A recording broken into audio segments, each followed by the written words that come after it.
उत्तर भारत के एक छोटे से पहाड़ी गांव आनंदपुर में गौरी नाम की एक स्त्री रहती थी। उसका जीवन कभी सरल नहीं रहा। अल्पायु में विवाह हुआ और कुछ ही वर्षों बाद उसके पति की आकस्मिक बीमारी से मृत्यु हो गई। संतान न होने के कारण समाज ने उसके दुहक को और गहरा कर दिया।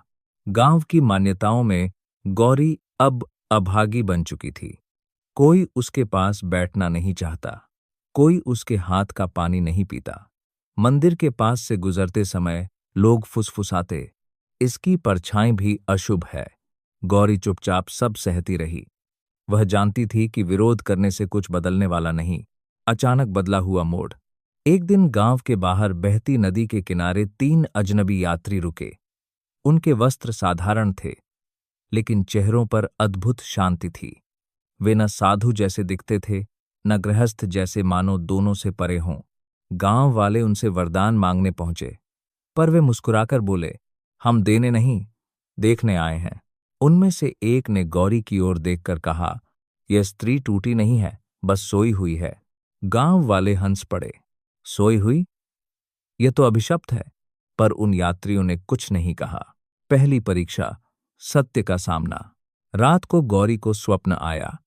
वहीं 3 यात्री खड़े थे। उन्होंने कहा, यदि स्वयं को जानना चाहती हो तो कल सूर्योदय से पहले नदी पार करके अकेले पहाड़ी गुफा तक आना। डर के बावजूद गौरी गई। रास्ता कठिन था, नदी तेज थी, पर उसने कदम पीछे नहीं हटाए। गुफा में पहुंचते ही उसका सामना अपने ही डर से हुआ। अकेलापन, अस्वीकार, अपमान। वह रोई, पर भागी नहीं। जब सूरज निकला, यात्री फिर प्रकट हुए। जो अपने दुहक को देख लेता है वही उससे ऊपर उठता है। दूसरी परीक्षा, मोह का त्याग। अब उसे आदेश मिला, गांव लौटो और जो तुम्हें सबसे सुरक्षित लगता है उसे छोड़ दो। गौरी समझ गई, वह उसकी छोटी सी झोपड़ी थी, वही एकमात्र आश्रय। उसने झोपड़ी एक निराश्रित परिवार को दे दी और स्वयं नदी किनारे रहने लगी। पहली बार उसने महसूस किया कि सुरक्षा वस्तुओं में नहीं, भीतर होती है। तीसरी परीक्षा, सेवा। तीसरी परीक्षा सबसे कठिन थी।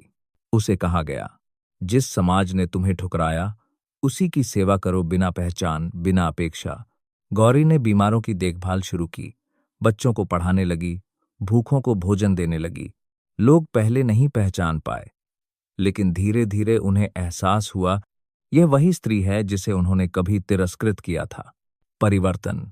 एक दिन गांव के मुखिया ने उसके चरणों में झुककर कहा, हमें क्षमा कर दो। गौरी मुस्कुराई, क्षमा तो बहुत पहले दे चुकी हूं। उसी क्षण तीनों यात्री अंतिम बार प्रकट हुए। अब तुम्हें किसी की स्वीकृति की आवश्यकता नहीं, तुम स्वयं पूर्ण हो। तुम्हें किसी की स्वीकृति की आवश्यकता नहीं। और वे अदृश्य हो गए। कहानी का सार, गौरी अब किसी की विधवा नहीं थी, किसी की दया पर नहीं थी। वह अपने भीतर जागी हुई चेतना थी। गांव